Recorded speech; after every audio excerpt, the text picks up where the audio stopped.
Bonjour, mon nom est Pierre Castonguay. Bienvenue à mon podcast qui s'appelle « Au lieu dit Baudru, là où pousse un chêne ».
Bienvenue au Baudru, ce lieu-dit où on présente toutes sortes d'avenues dans notre société actuelle.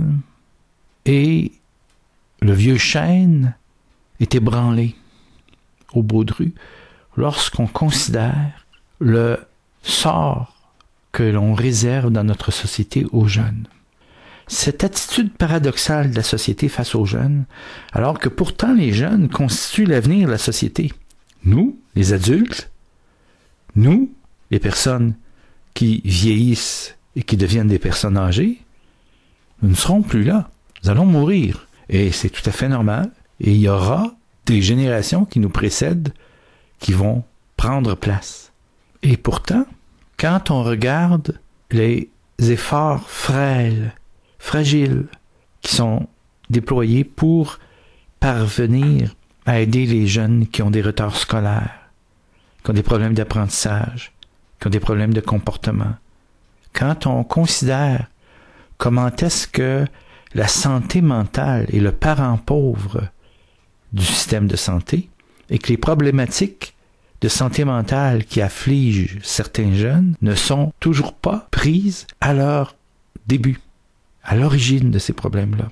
Quand on pense qu'on a encore beaucoup de chemin à faire face aux jeunes qui ont des problèmes d'abus de consommation, qui ont des problèmes de faible estime de soi, qui ont un réseau social précaire, déficitaire, qui ont une absence de projet précis tant au niveau de la scolarisation que la formation professionnelle, qui manifestent des comportements d'insécurité dans la société, qui ont des difficultés de perspective d'intégration sociale à la majorité. Des jeunes pour lesquels on ne favorise pas l'empowerment, l'appropriation, le pouvoir d'agir dans la société de ces futurs adultes.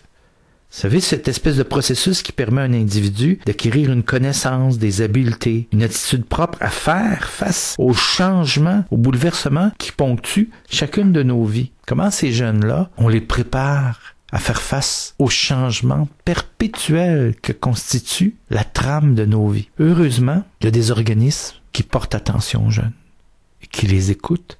Et c'est le cas de cet organisme dont je vous parle maintenant, qui est Jeunesse J'écoute. On peut, quand on est jeune, rejoindre Jeunesse J'écoute au 1-888-664-1558. 1-888-664-1558. Heureusement, dis-je. Alors, Jeunesse J'écoute, c'est le seul service de soutien à l'échelle du pays qui est accessible 24 heures sur 24, 7 jours sur 7. Ce sont des champions là-dessus. Ils offrent un service d'intervention professionnelle, d'information, de ressources et un service de soutien bénévole par texto aux jeunes en français et en anglais. Ils sont pionniers dans leur histoire, Jeunesse J'écoute. Ils ont toujours su apporter de nouvelles solutions aux problèmes critiques de la jeunesse. Ce service qui est unique d'intervention par téléphone a été créé en 1989 dans le but de permettre aux jeunes de signaler des abus de manière confidentielle et sans frais partout dans le pays. Et des abus, il y en a eu il y en a encore. Et malheureusement, il y en aura toujours. Dès le lancement, les jeunes ont fait savoir qu'ils avaient besoin de plus qu'un seul moyen pour les rejoindre. Au cours des 25 dernières années, ils ont essayé de répondre et ils ont toujours concentré leur effort sur la pertinence du service pour les jeunes, en reconnaissant la complexité des problèmes auxquels ils font face et en veillant à ce que les intervenants professionnels soient prêts à répondre en continuum. C'est pour ça qu'ils sont 24 heures sur 24, 7 jours semaine, de besoins en matière de santé émotionnelle et mentale, en situation de crise, tout en considérant les préoccupations quotidiennes croissantes des jeunes. Alors, au cours des dernières décennies, Jeunesse J'écoute a testé, lancé, évalué de nouvelles offres de services tout en validant la qualité de leurs services et, évidemment, l'impact que ça avait sur les jeunes. Ils ont pu construire une expertise en ressources numériques, des campagnes de sensibilisation destinées aux jeunes. Ils ont aussi bâti et solidifié leurs relations avec des investisseurs, des partenaires, des donateurs à partir de tout le pays, d'un océan à l'autre. Aujourd'hui, en 2018, le service de Jeunesse J'écoute est devenu plus essentiel que jamais. Vous savez comment les problématiques qui sont associées à nos jeunes urgent et méritent des solutions. Alors, leur objectif chez Jeunesse J'écoute, c'est un objectif de transformation afin de répondre aux besoins des jeunes à travers le pays. Ils offrent des services, que ce soit par téléphone, texto, appli mobile, leur site web. Ils sont toujours ouverts pour les jeunes, quel que soit le moment de crise et le besoin que le jeune a. Les jeunes peuvent communiquer avec eux à n'importe quel moment de la manière qui leur convienne le mieux. Alors, on peut se réjouir qu'une telle ressource existe.